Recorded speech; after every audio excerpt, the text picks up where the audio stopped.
All right, so here we are on another episode of the XRP Pod. Welcome in, everybody. And of course, as you can see, we've got Hugo coming in from Flare.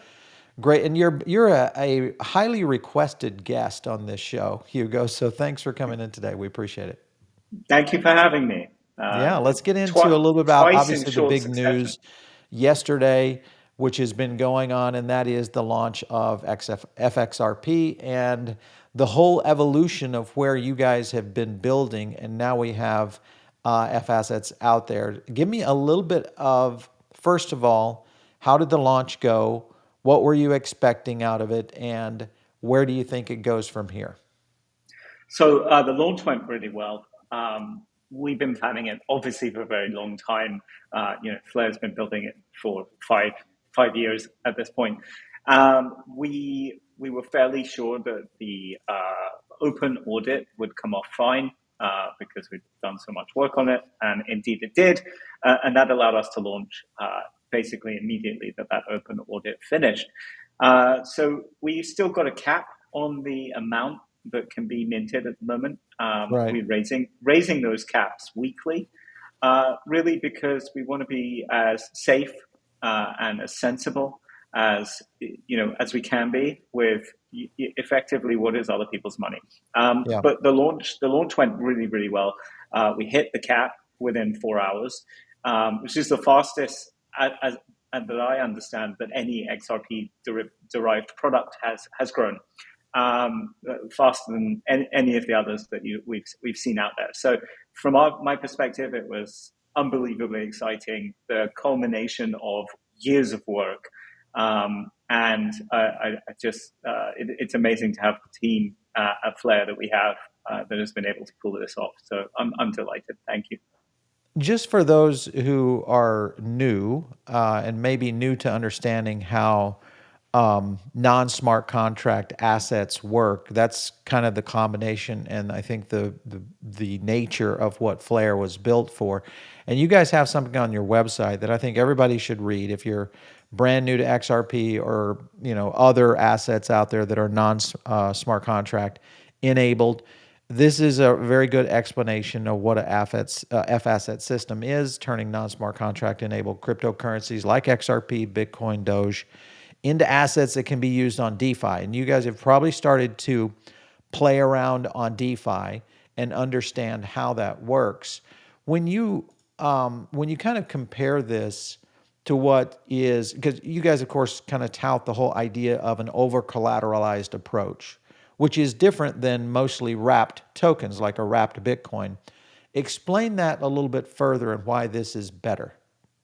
Yeah, so we wanted to build effectively a bridge that allows people to move these assets that cannot be locked on another chain and respond to a smart contract, right? Mm-hmm. So you have to be quite inventive with the way that you create the system that enables it to be secured. So if you look at like a wrapped asset, traditionally like wrapped Bitcoin being a canonical example, you send your Bitcoin to a custodian and you get like a wrapped version out on the other side.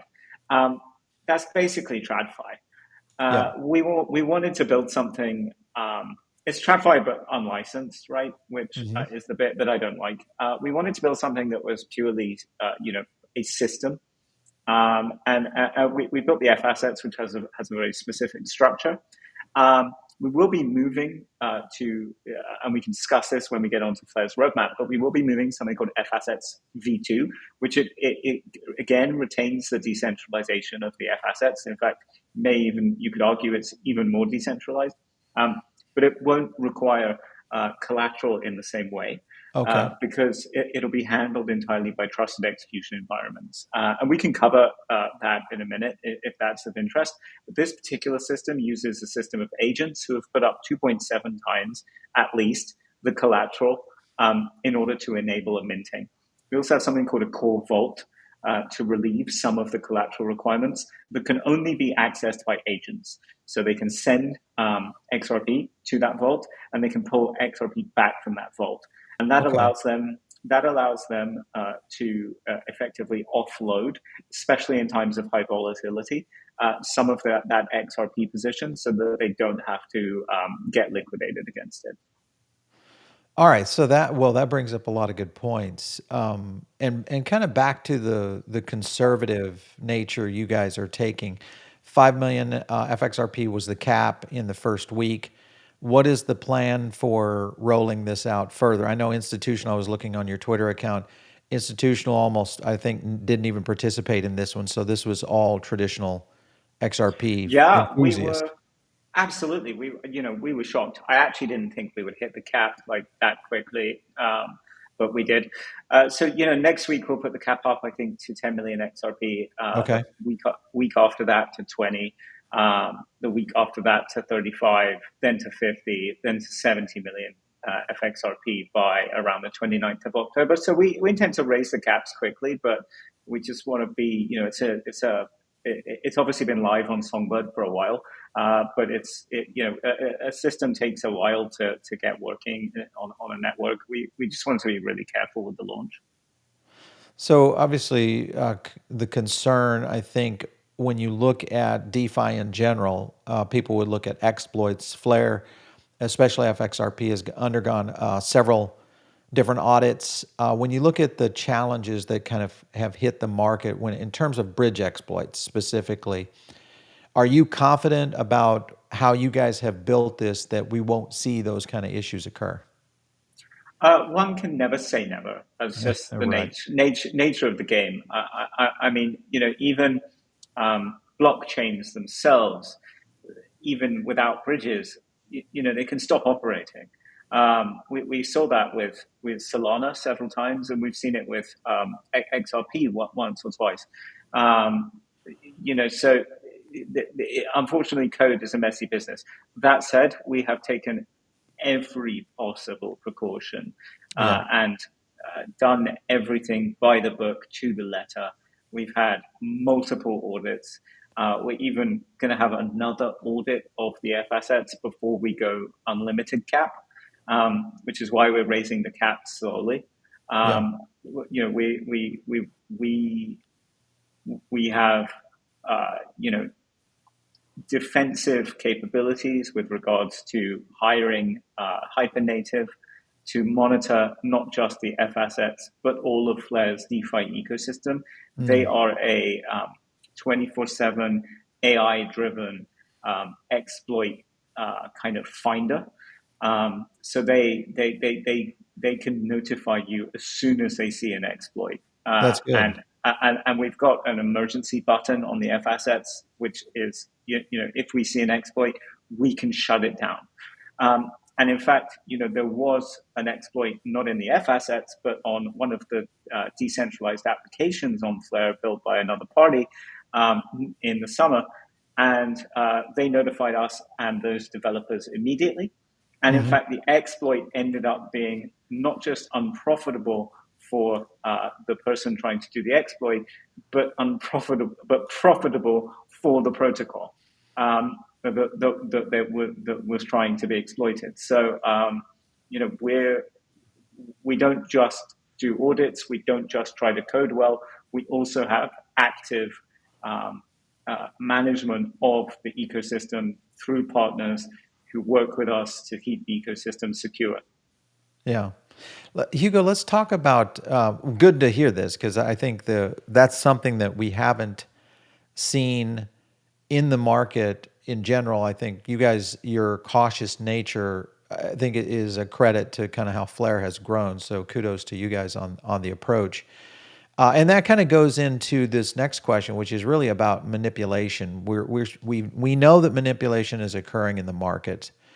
And if you look at manipulation in general, one of the things that I notice as I study Flare is the reliance on the Flare's time series oracle. So, and then the data connector. So, can you explain how these protocols kind of work together to keep the peg and prevent manipulation? How does that work? Give me kind of a little bit under the hood there. Yeah, sure. So one of the big challenges of building Flare, and one of the reasons it's taken us a long time, was the first thing we thought we needed to build, and I think we were right on this, was a data system. Flare, we call Flare the network for data. And ultimately, one of the things that scares us about DeFi on other blockchains is that they're very reliant on oracles. And those oracles are external to the network. So you've got this really secure network that has, let's say, lots of staking, Yeah. Ethereum, for example. It has a large amount of money staked. So it's quite decentralized. But in reality, the majority of the value being transacted on that chain is being transacted in relation to an oracle signal, which has maybe 20 providers providing prices. I don't think, like, we never thought that that was a sufficient way to actually conduct business. So we built the oracles directly into Flare themselves. Okay. The Flare validators don't just provide the network with consensus, they also provide the network with data. And that data is price data in the FTSO. So all 100 of our validators contribute to that price, and there's a sophisticated algorithm that then derives that price once they've contributed. And then we have a second oracle, which is for state. And that state can be something like what has happened on the XRP ledger at this particular transaction, or Right. it can be the Bitcoin or Solana or Ethereum or Sui or whichever blockchain you care about. But it can also be, what is the state of this database that I want to access in Web 2? It can also go out and get data from the Federal Reserve, any public data. It can effectively be proven onto Flare using that mechanism. So those two things are baked into the network.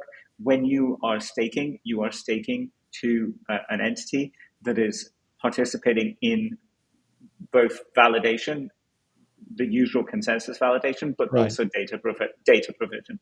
And we need full agreement of the network in order for a price or a piece of data to be finalized on the network. So to our mind, this is a much more secure and decentralized way of handling data, and therefore enabling transactions to be less manipulable. Yeah, which is the key, is to try to obviously stay away from the manipulation. You mentioned earlier independent agents in terms of how they play a role in the minting process. How do these agents, or how are they incentivized for them to act, upright and honest? So they have more money at stake than the money they hold, right? Okay, Straightforwardly, right? So it's like, how do you secure people you don't know? Well, they've got 3 times the money at stake than the money they have. that usually does it. So, for every $100 of XRP that they get sent through the bridge, they have Yeah. $300 at stake. And so therefore there's no incentive for them to, and the majority of that stake, at least 1.5 times, is stablecoins. Right. So it's not like that stake is hugely volatile in value. So they've got more at stake than they stand to gain were they to be malicious. The last time I had you on, we were talking about the liquid staking side with Firelight. And kind of the big picture of what it could potentially be. And I think some of the data that we've talked about has been billions, potentially, if not tens of billions, of XRP to work, being put to work. First of all, are you still confident in those kinds of expectations coming out of liquid staking, or do you think that maybe is even undershooting where the market could go? I mean, I think the market, the total addressable market for XRP staking is the total value of XRP. I don't see a reason Wow. why that you wouldn't want to stake all the XRP in existence. There's no reason not to get yield on it. Yeah. That said, I think a reasonable expectation is what I said before, which is I genuinely think we could get to 5 billion by the middle of 2026 Yeah. with a good tailwind, of course. Hmm. But I know the parties we're talking to. I also know the protocols we're building. I know, like, for instance, to give you a really good example, we are working with Zaman, which is one of the major wallets on the Yep. XRP Ledger, to create a smart account that enables you to stake directly from XRP Ledger into Firelight on Flare without Okay. you having to touch the bridge. You don't have to interact with the bridge. You don't have to transact on Flare. you can just stake directly through what we call a smart account um, through Zaman, and that's in progress. I don't know when it will be delivered, but that's in progress. And Zaman has, as I understand it, roughly 4 billion XRP Mhm. that is held through the Zaman wallet. So, that's about $12 billion, just that. And I think there's no reason that we wouldn't be able to pick up a reasonable amount of the assets that are used in Zaman. Yeah, for sure. That'll be a big development once that rolls out. So thanks for that tidbit. All right. So and when you're talking about yields, right now it's ranging anywhere between 4 and 7%. However, with the Fed rate cuts potentially rolling out into next year, looks like we're going to get two more for this year. That could set the market into a different position. Do you think that's going to have any kind of bearing on how yields are constructed over in DeFi? I mean, if anything, I think it could make it more valuable to stake non-stablecoin assets, Okay. um, because the yield that will be offered for obviously for stablecoin assets will be lower by default because of the reduced. You won't have to offer as much yield because you're not competing with treasuries. But XRP is not competing with treasuries, right? Hmm. Um, so if anything, I think for non-stablecoin assets, it'll be kind of a benefit. Yeah, I think it would be. I think the question right now is how do investors kind of discern, which assets are they going to stake? When you look at long-term staking and what those yields represent, it'll be interesting to see how the XRP community responds to this. Vivo Power committed, like, what was it, 100 million in XRP Mm-hmm. to you guys? Okay, so the Yep. ecosystem. So that's institutional partnerships. You also have Uphold holding like 1.8 to 2 billion XRP out there. They're integrating FXRP. Mm-hmm. How important is that for the ecosystem, especially for partnerships like, especially from the aspect of scaling Firelight? I'm kind of curious. Oh, absolutely critical. I mean, Vivo and Uphold are the ones that we've mentioned and have been mentioned publicly. Yeah. We've been working with a number of other very, very large institutions, which are all household names in crypto. Mhm. I can't mention them because we're not there yet. But like the appetite Oh, is but it's very, very close though, right, Hugo? it's close. The appetite is very, very high because everyone out there wants to hold on to their XRP holders. You're talking about multiple billions sitting at exchanges. They do Yeah. not want to lose that business, um, and so they want to work with people that help them retain those users of that exchange. No doubt. No Um, doubt. and, and we've been very successful there, not least because of the partner that we picked in Centura for building Firelight, because they already work with most of the major exchanges to help them manage their DeFi programs.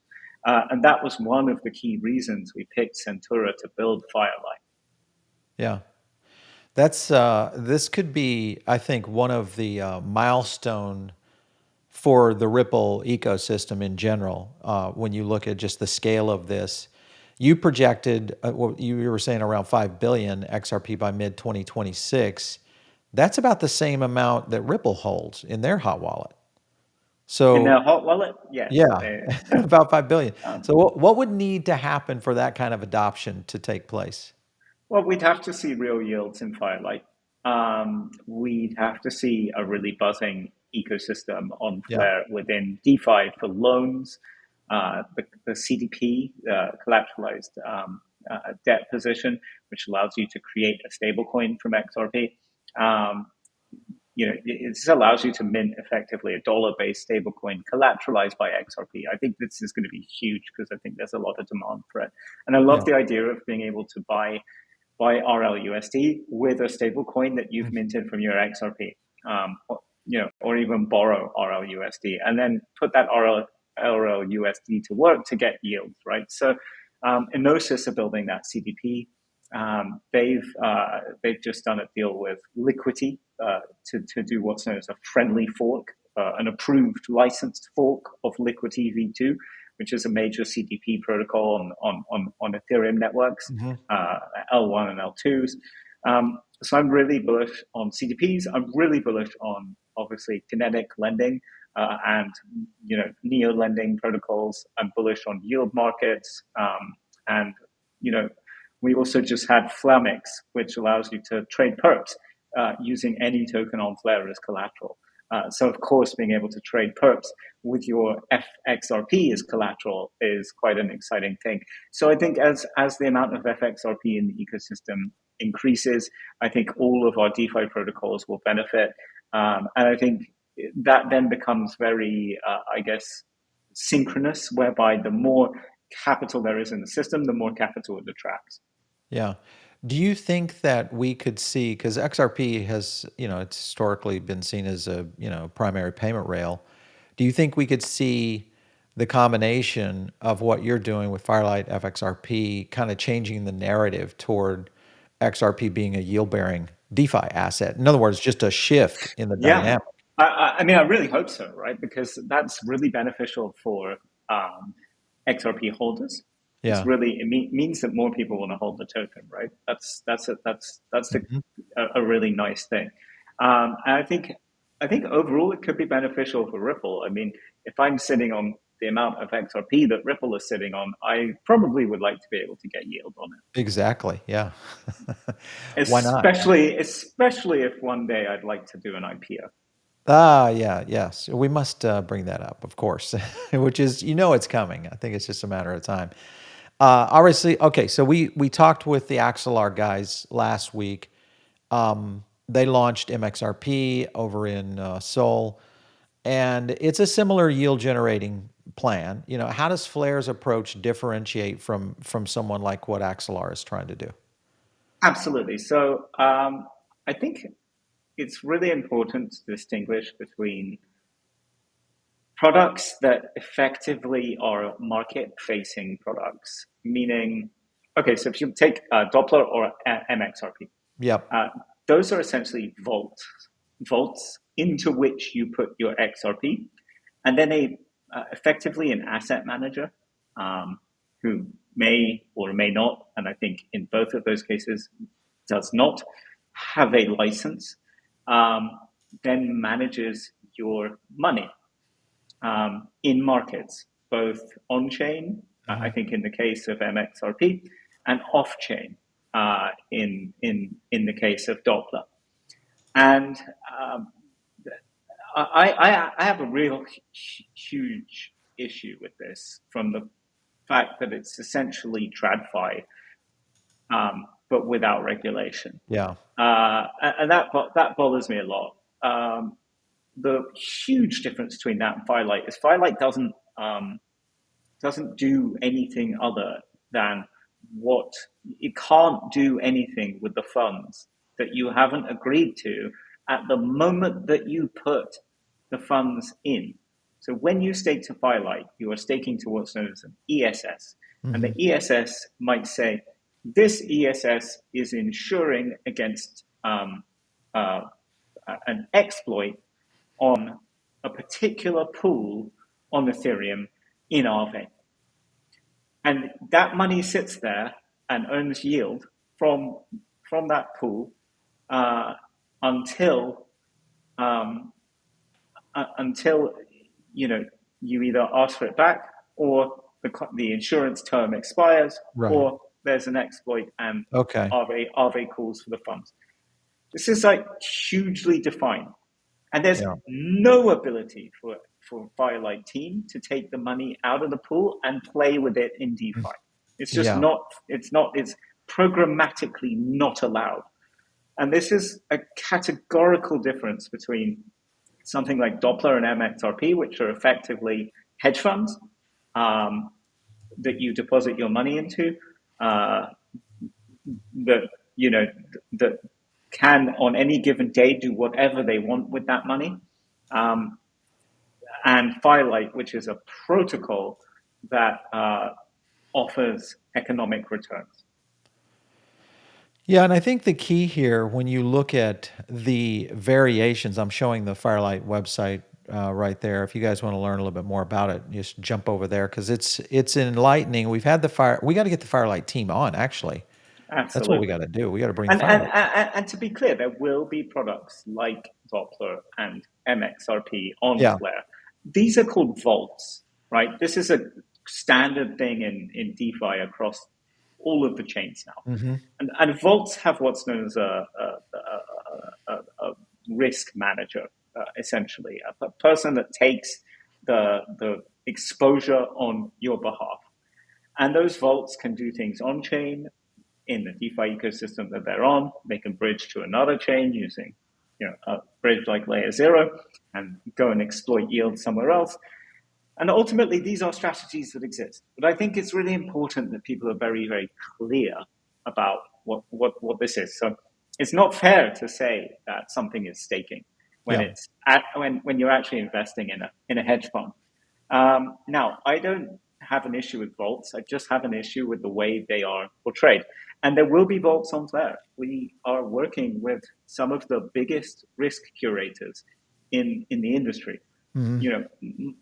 Much bigger than the products that much more well known, at least, than the people that are managing the vaults for our competition. Well, not even our competition, but because I would say that Firelight is categorically different to those other products. Right. Right. But there are vault managers in the ecosystem that manage hundreds of billions of dollars.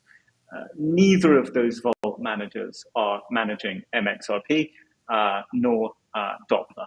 So, we will have vaults on Flare. You will be able to deploy your Flare. You will be able to deploy your stables. You will be able to deploy your FXRP. But we will also have completely decentralized protocols like Firelight. Right. All right, so let's talk about this because this is something that I hear in the community a lot, and it's the conundrum between Flare and XRPL. With XRPL potentially getting smart contracts functionally through some new programmability, I think is what they're going after. How does this affect Flare's value prop when it comes to XRP holders? Because if you're in the ecosystem, do you go XRPL or do you go to the feature rich programs that you guys are offering? How do you see this playing out in the market? So I think we're going after two very different markets. From what I can see is that XRPL is going after very limited programmability. We're not talking something like the Ethereum virtual machine, as far as I can tell. Right. Like, what I see them talking about is making a lending protocol. Okay. Stuff like that, smart escrows that let you do a bit more, but Mm-hmm. not building out full protocols on XRP Ledger. And that is fundamentally different to EVM, where you can basically build any program you want.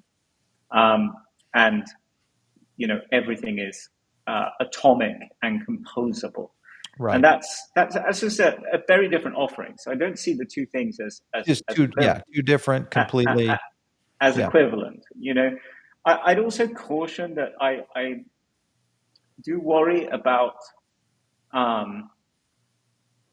building at the protocol level a lending protocol, because all of what I see is that all of these protocols are being upgraded all of the time, right? And suddenly, if you enshrine a lending protocol mechanism into something like the XRP Ledger, Mm-hmm. you got to keep upgrading that all the time, which means you might as well have a full smart contract language Yeah. and let someone else do the work. I think the issue is that, as far as I understand with the XRPL, is that effectively the XRPL would be less good for payments if they integrated a full virtual machine. So it's kind of like pick your battles.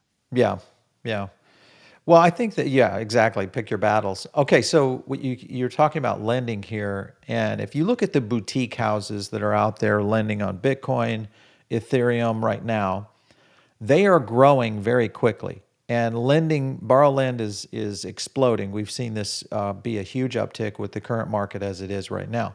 Is there a potential here where we may see borrow lend companies out there that start to implement on and around XRP as a primary lend asset? Of being, how would they play into the ecosystem with what you guys are doing and what that market seems to be exploding to? Because you're talking about the complexities here. If I go to a boutique, it's usually I stake my asset through my wallet. It's an easy connection. I type in my LTV, I'm done, and I've got a loan.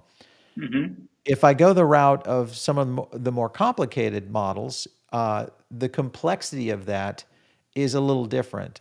Even if you go over and try to mint on Flare, once you open that back up, some people were saying, yeah, it's pretty easy, but I think they're very crypto native. What about new people? That is where we're going to see a lot of growth in terms of ease of use. Do you guys Yeah, plan on creating that? absolutely. So that's you know that's we're taking two major steps there. Yep. You can borrow against your XRP today Hmm. on Flare with Kinetic.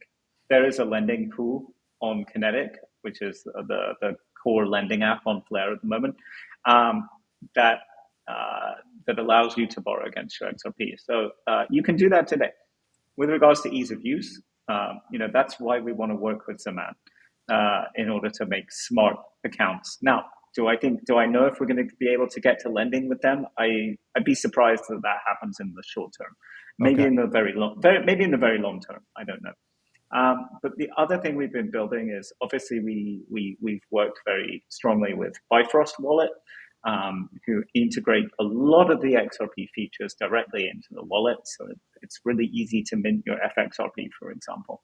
And we have also built out a protocol called Luminite, which is kind of like a wallet, Hmm. which again is like a one-click, ease of use, uh, highly abstracted platform that lets you interact with Flare's applications in the simplest way possible without even having to manage a private chain. Yeah. Yeah. Hugo, why do you think we're seeing slow institutional adoption? You look at the ETF approval odds right now. Right now, it's like 95%. This thing's going through. So we're going to see some institutional moves, I think, very quickly. How would that impact Flare for institutional adoption? Would this be something that would be added on if we see a very brisk and active ETF market? Would that start to bring more awareness around institutional adoption over maybe into the Flare ecosystem? Well, I think our angle on institutional adoption is institutional adoption of the protocols on Flare. Yeah. Specifically, for Firelight being the first Hmm. major step there. We have some other thoughts on institutional adoption, which we're very interested in bringing to fruition.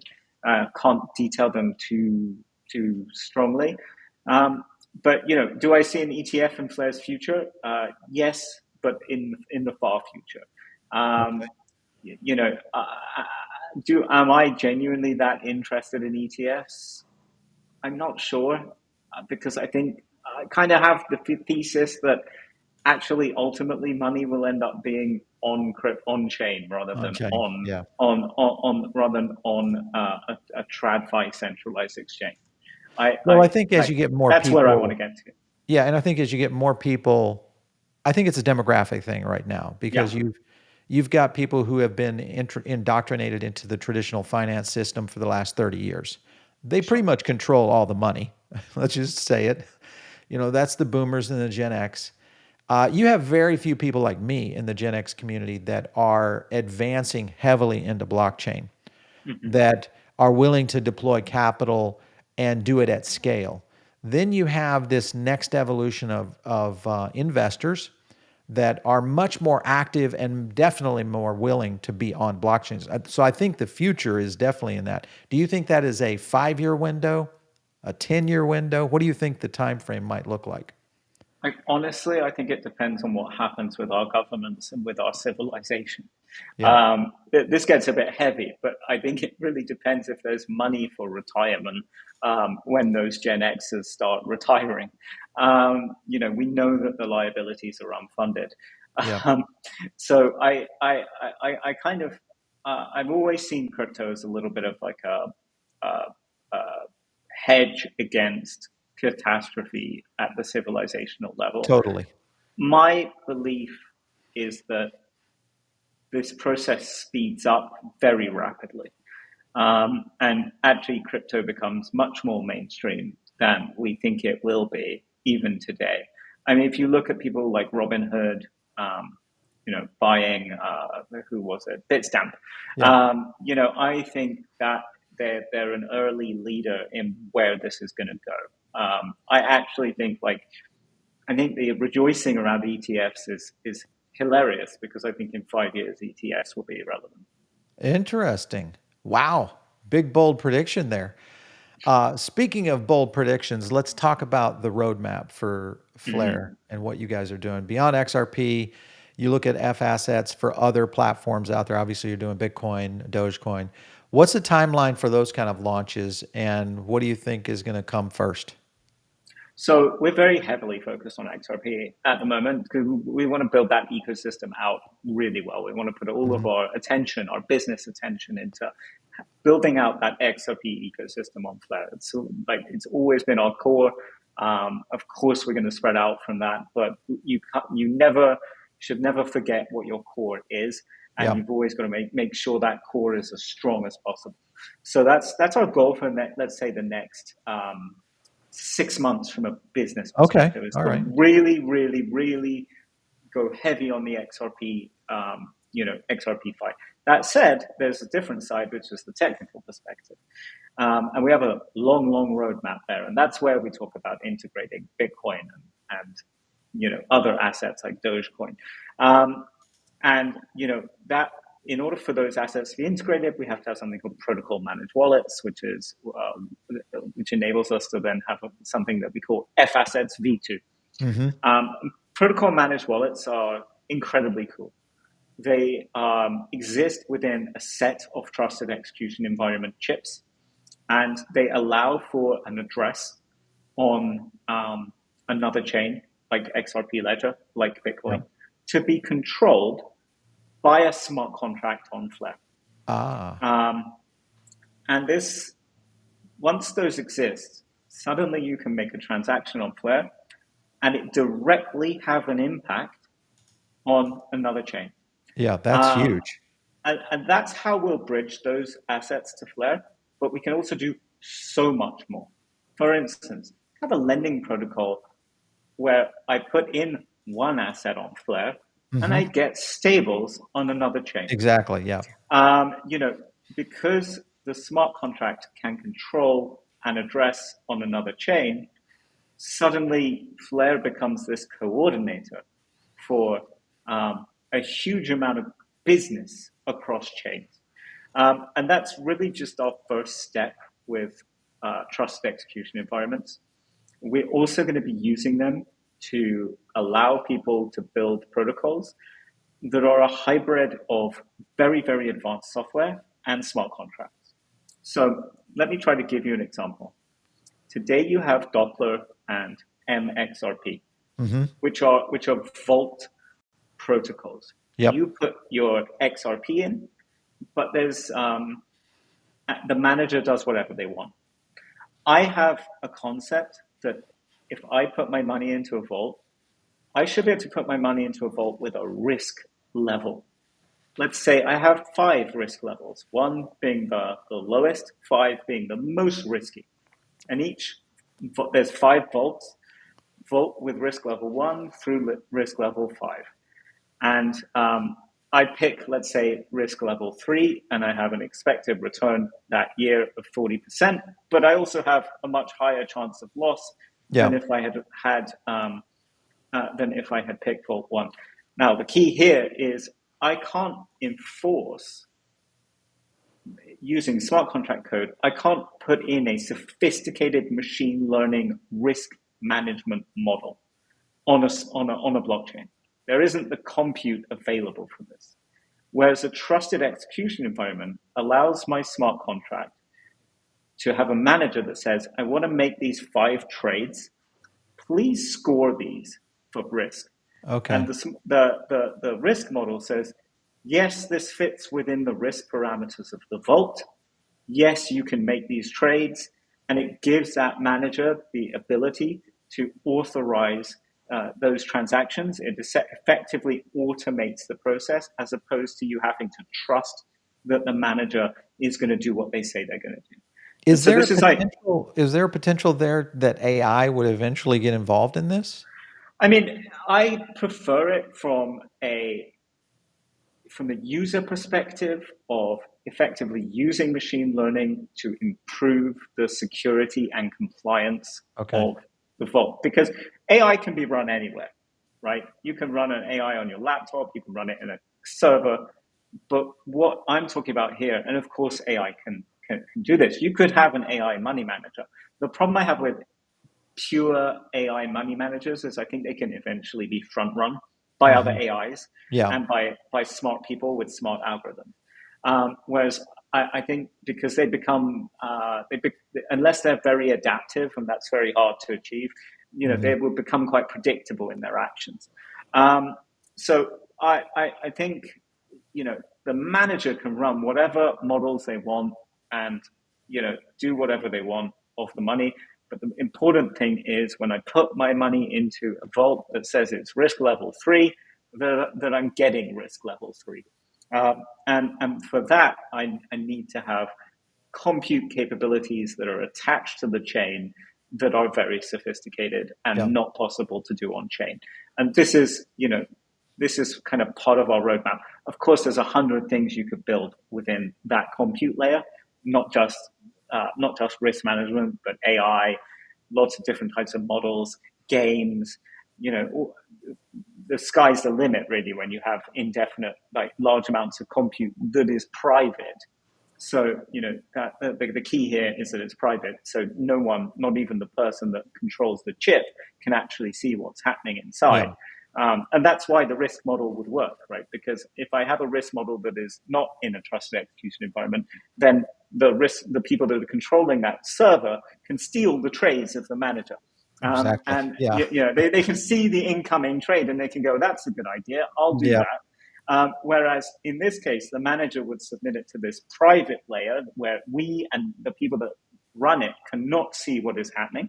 But you can also be certain that the risk model hasn't been changed. Interesting. That the risk model that you subscribe to is, in fact, the risk model that is still being used to approve the trades of the vault. Okay. Anyway, this is kind of where we're going with the. How far out do you think that is? Oh, I mean, I think so. I think protocol managed wallets, to hazard a guess, protocol managed wallets are, mid-year next year. I'd say the compute layer more, fully fleshed out is probably towards the end of next year. Okay, end of 26. Huh. Yeah. Interesting. Okay, so a couple of more questions here. Spark DEX, how big is that, having a native DEX, when you look at the broader Flare ecosystem strategy? Is that a big thing, or do you think that's not going to be a huge part of the ecosystem? Oh, I think Spark DEX is really important, as is a Noceless and Blaze Swap. One thing, again, I want to put in compute is a perps DEX, but a private perps DEX, where effectively, you can have, again, another thing that the private compute can do is it can give you all those apps that you have on chain, but you can have it privately. So you can have a private borrow lend protocol, and you can have a private real world assets trading protocol. This is really important for the onboarding of TradFi or institutions. Because if you're a money manager, you don't want people to know you've borrowed against the stock. Exactly. You don't want people to know that you just bought a 5% position in a company. Until you have to make those reporting requirements. And so, we think that the compute and the privacy that compute brings Flare gives us a real advantage in almost all of the use cases that I think are going to be big in the next couple of years. Yeah, for sure. Let's talk about a few challenges that could be facing the not only crypto markets broader, but XRP specifically. If you look at the competition of stable coins, okay, you just think USDC, what's happening with Tether, possibly with the digital euro. Is there any issue here where, because there's some critics out there who say XRP's utility window might be closing with all these things coming to market? Do you think that's a real thing? I mean, I don't think XRP derives its value from the transaction of, or all of its value from the transaction of Mhm. currencies. Um, and regardless, you still have to have an ability, even if you were to say that XRP did derive all of its value from the idea that you can transact currencies across the cross chain, you still have to have a way to convert them to Yeah, different currencies. You still have the conversion problem. Now, obviously, if everyone adopts one standard stablecoin and it's all dollars, which is what the US government wants, obviously, because it means that they have an infinite number of buyers for their treasuries. Then there's no need for any conversion because everyone's right. using dollar based stablecoins. Um, if you have hundreds of different stablecoins in hundreds of different currencies, still need a way to transact Transact them, them. yeah. And Okay, so so, well, we know that's not XRP gonna happen. yeah. So XRP still needs XRP still has a role there because their transaction capabilities has always been very strong in national currencies. Yeah, for sure. Let's look at the amount of XRP being held by Ripple. And I'm just kind of curious, when you look at them holding billions, how does this concentration risk affect you guys in terms of, let's assume that they started changing their selling pattern, okay? Different than what we've seen in the past. How would this affect you? Are you thinking about those kinds of bigger market, situations that could occur? I think I've always seen Ripple as a hugely responsible player. They're sitting on so much XRP that Mhm. it would be insane for them to, damage the market for their Yeah, token. I don't think that's going to happen. That said, were it to happen, it doesn't have an effect on Flare. It has an effect on the XRP on Flare and the value sure. of it. Um, but I think the additional utility that Flare brings XRP is valuable for XRP regardless. Interesting. Okay. Well, I like the fact that you've got the faith there for sure. So beyond that, any other major roadmap other than the bomb you dropped on me right there about this development that you're working on? Any other major developments that are happening in the near future, say the next 6 months? Next 6 months is really all about making it as easy as possible to use XRP Okay. Fi on Flare.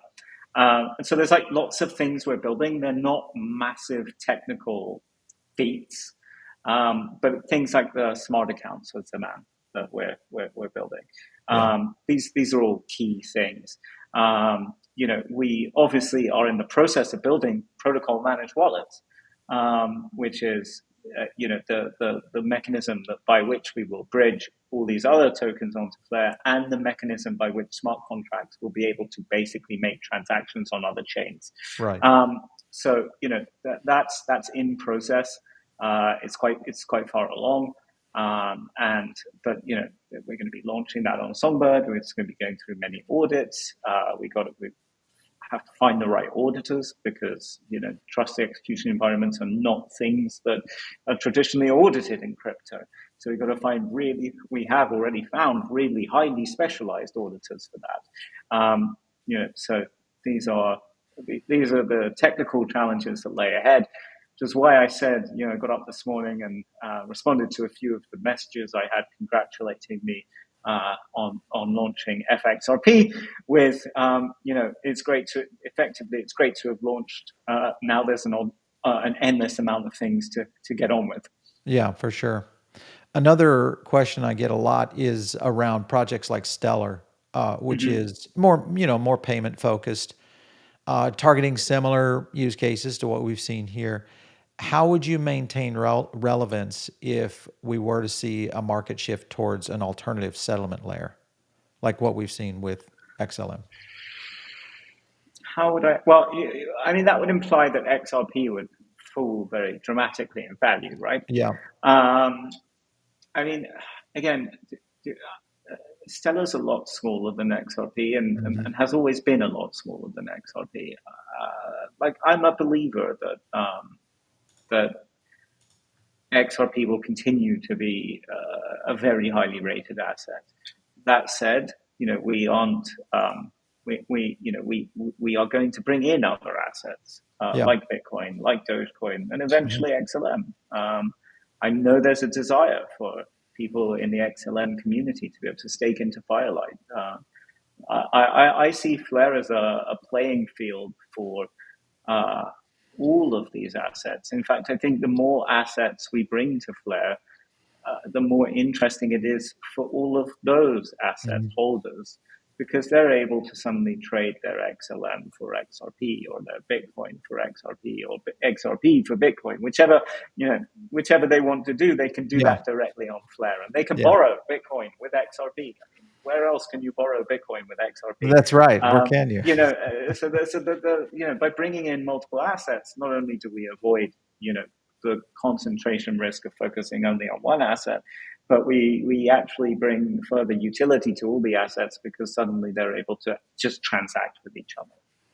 Hugo, what do you think about the regulatory environment? Trump's administration, clearly very crypto friendly. Then you have these regulatory landscapes that could change a little bit more quickly. It's been very slow getting the market structure. What happens if we were to see a shift in stricter crypto regulation? Let's say whether it's coming from the EU, Asia, or even here in the US. How would that change the approach on Flair's institutional partnerships when you look on a Uh, broader area? I mean, I think if we see where you see regulatory intransigence is in places that have challenging economies. Yeah, This is why good point. Europe is bad Yep. for this is why Europe is bad for crypto regulation because they're terrified of it because they Yeah. know that 90% of their citizens are going to depart their national currencies Hmm. in some percentage, whether it's 10% or 70%. That they're going to come out of the euro and into crypto, whether it's stable dollars or float volatile cryptos. Um, so I think if the regulatory environment were to harden again, it would just be a symbol that would just be a signifier that people were under economic stress. And ultimately, I think that crypto becomes mainstream because of economic stress. Okay. All right. So, I think at that point, institutions are suddenly much less interesting because actually society and the world is changing because there's probably some kind of panic and Exactly. economic catastrophe, at which point crypto is the only lifeline. Well, Um, there was even some statements coming out of Europe that were talking about a limitation on how much stablecoin you could hold. And I thought, oh, this is going to end badly. you yeah, know, this is it. Look, if you are resisting crypto, if you are a luddite, you are being a luddite because you're scared yeah, and because you know that everything you're trying to do to manage your economy, which is essentially a managed decline, to kill off the middle class and put everyone in basically back in a feudal state that we've been in for tens of thousands of years. no doubt. That's what they're trying to achieve in Europe, and I'm sure they'll end up doing it with a reasonable efficiency, as they always do. But my position is, if it hardens again, it's actually the sign that crypto is about to become extremely dominant. Exactly. Yeah. Which is good because it could start to shift the balance of power out of what we have seen, over the past 30 years with the G7 and a lot of new countries starting to make their way in, mainly because we're talking about a shift in the global monetary system. So I'm in Absolutely. agreement with you for sure. Absolutely. Hugo, it has been great having you on today. Thank you so much for coming in. As usual, always amazing answers, and we'll definitely get you back as things start to progress on Flare. But thanks for coming in. We appreciate it. Thank you so much. And you should definitely have Firelight on. We got to get them. We got to get them, and we will. So thanks again. You guys make sure and subscribe to the pod. You know what to do, and give us a like down below. We'll catch you later right here on the XRP pod. Take care.